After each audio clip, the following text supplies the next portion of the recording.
आप सभी को मेरी तरफ से राधे राधे। कैसे हो आप सब? बिल्कुल मस्त होंगे। यू विक्टर ज्ञान यूट्यूब चैनल पर आप सभी का बहुत बहुत स्वागत है। मैं doctor Ajay Sharma, writer and educator, आपका आपके इस यूट्यूब चैनल पर बहुत बहुत स्वागत करता हूं। राजस्थान में एक वैकेंसी निकली हुई है चतुर्थ श्रेणी कर्मचारी की। आज इस वीडियो में हम चर्चा करने वाले हैं चतुर्थ श्रेणी कर्मचारी के बारे में कि यदि आप चतुर्थ श्रेणी कर्मचारी के पद पर फाइनली तरीके से सेलेक्ट हो जाते हो तो आपको क्या क्या काम करना पड़ेगा, आपका जॉब प्रोफाइल क्या रहेगा, वर्कलोड कितना ज़्यादा रहेगा, क्या आप ड्यूटी के साथ साथ किसी दूसरे एग्जाम की तैयारी कर पाओगे या नहीं कर पाओगे, आपको कौन कौन सी फैसिलिटीज मिलेंगी, आपका प्रमोशन किस तरीके से होगा।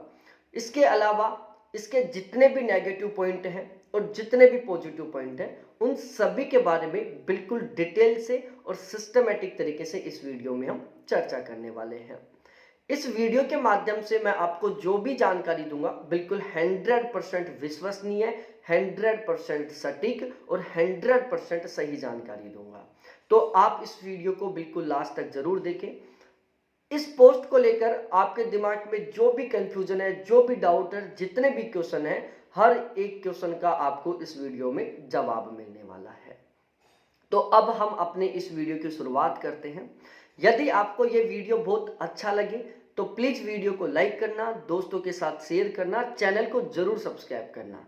और आप चाहते हो कि मैं इसी तरीके से किसी दूसरे टॉपिक के ऊपर वीडियो बनाऊं तो आप कमेंट सेक्शन में कमेंट करके जरूर बताना।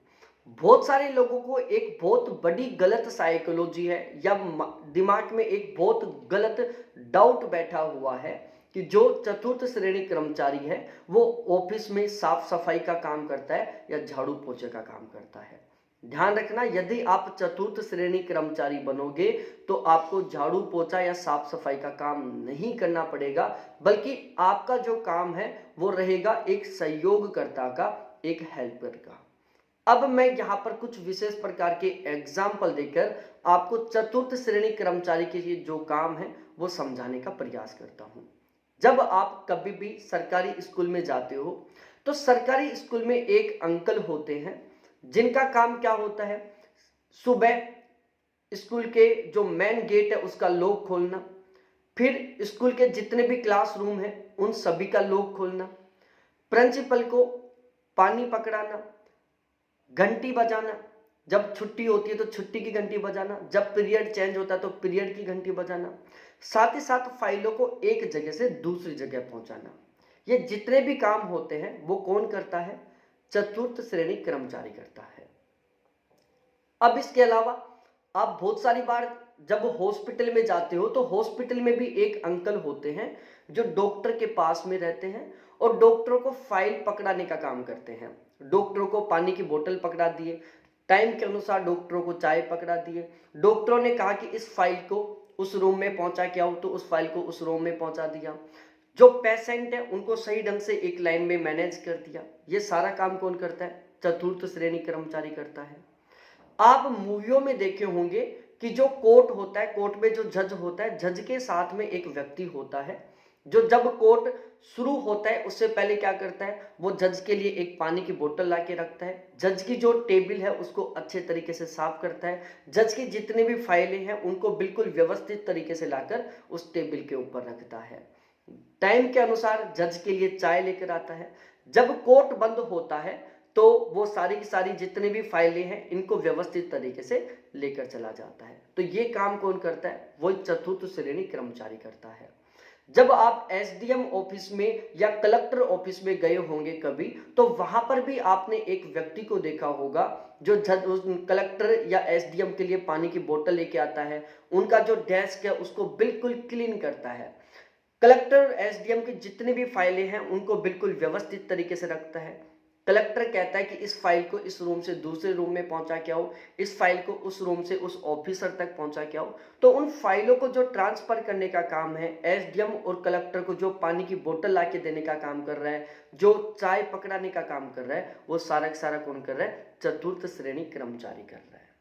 तो एक अपना डाउट क्लियर कर लो, कि यदि आप चतुर्थ श्रेणी कर्मचारी बनते हो तो आपकी ड्यूटी एज ए हेल्पर रहेगी, एज ए सहयोगकर्ता के रूप में रहेगी। आपको किसी तरीके से झाड़ू पोछा, भारी पोछे का काम नहीं करना पड़ेगा, किसी तरीके से कोई साफ सफाई का काम नहीं करना पड़ेगा।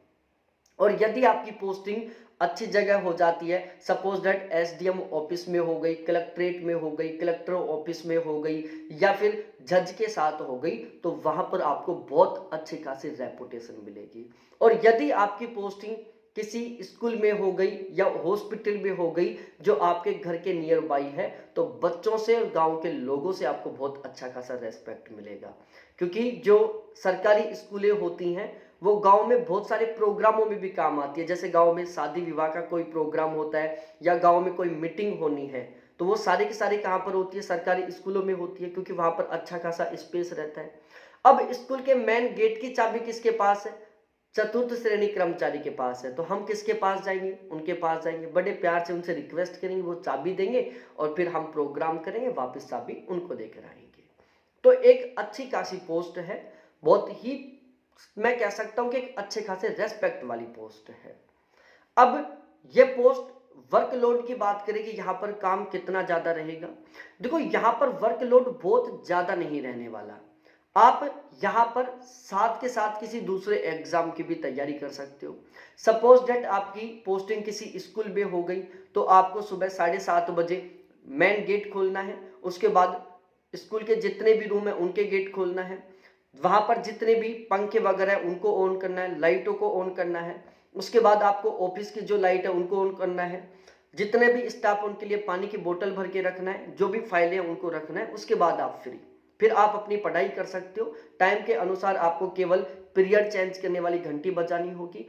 जब स्कूल बंद होगा तो आपको वापस जितने भी रूम है उनकी लाइटों को बंद करना है और जितने भी फाइलें उनको वापस अपनी जगह पर रखना है और स्कूल के मेन गेट को बंद करके बाहर आना है। तो वर्कलोड बहुत ज्यादा नहीं है, आप साथ के साथ बहुत आसानी से किसी दूसरे एग्जाम की तैयारी कर सकते हो। तो ये प्लस पॉइंट है कि आप एक बार सरकारी जॉब ले लो, उसके बाद आप अपने ड्रीम के अनुसार किसी भी दूसरे एग्जाम की तैयारी कर सकते हो। उसके बाद यदि हम प्रमोशन की बात करें, आप चतुर्थ श्रेणी कर्मचारी बन गए और आपने RSCIT का कोर्स कर लिया या आपने कोई सा भी दूसरा कंप्यूटर का कोर्स कर लिया, तो आपका प्रमोशन बहुत ही जल्दी LDC के पद पर हो जाएगा। आप LDC बन जाओगे। फिर LDC से आपका प्रमोशन हो जाएगा UDC के पद पर और UDC से आपका प्रमोशन AAO के पद पर भी हो जाएगा।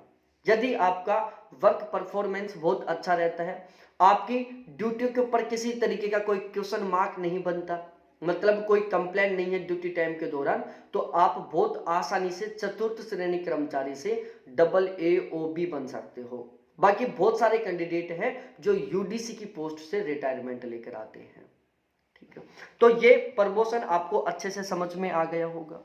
अब यदि हम इसके प्लस पॉइंट और नेगेटिव पॉइंटों के बारे में डिस्कस करें, भाई जो कैंडिडेट अदर स्टेट के हैं उनके लिए सबसे बड़ा नेगेटिव पॉइंट ये है कि उनको लाइफ टाइम राजस्थान में ही ड्यूटी करनी पड़ेगी। और जो कैंडिडेट राजस्थान के हैं उनके लिए सबसे प्लस पॉइंट है कि उनकी लाइफ टाइम ड्यूटी कहां पर रहेगी? राजस्थान में रहेगी। जो कैंडिडेट अपने घर के पास रहकर ड्यूटी करना चाहते हैं उनके लिए एक सबसे सुनहरा मौका है। जैसे आप सिलेक्शन लोगे, प्रोबेशन पीरियड के दौरान 2 साल तक आपको अपने जिले से बाहर रखा जाएगा।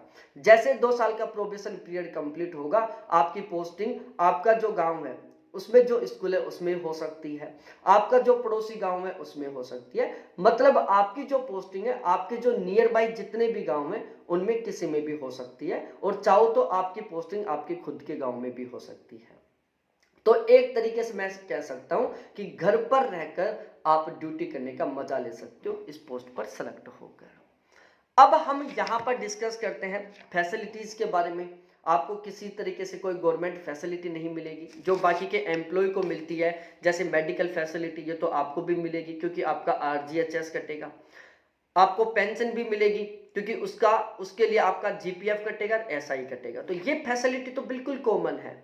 बाकी आपको कुछ विशेष प्रकार से फैसिलिटी नहीं मिलने वाली कि आपको आपकी बच्चों की पढ़ाई के लिए कोई एजुकेशन अलाउंस मिल गया या किसी विशेष प्रकार का हॉलीडे अलाउंस मिल गया। इस तरीके से आपको कोई अदर फैसिलिटी नहीं मिलेगी। जो एक सरकारी कर्मचारी को सामान्यतः फैसिलिटी मिलती है, जैसे मेडिकल फैसिलिटी हो गई, पेंशन फैसिलिटी हो गई, रिटायरमेंट के दौरान अमाउंट हो गया, ये सब कुछ आपको मिलने वाला है।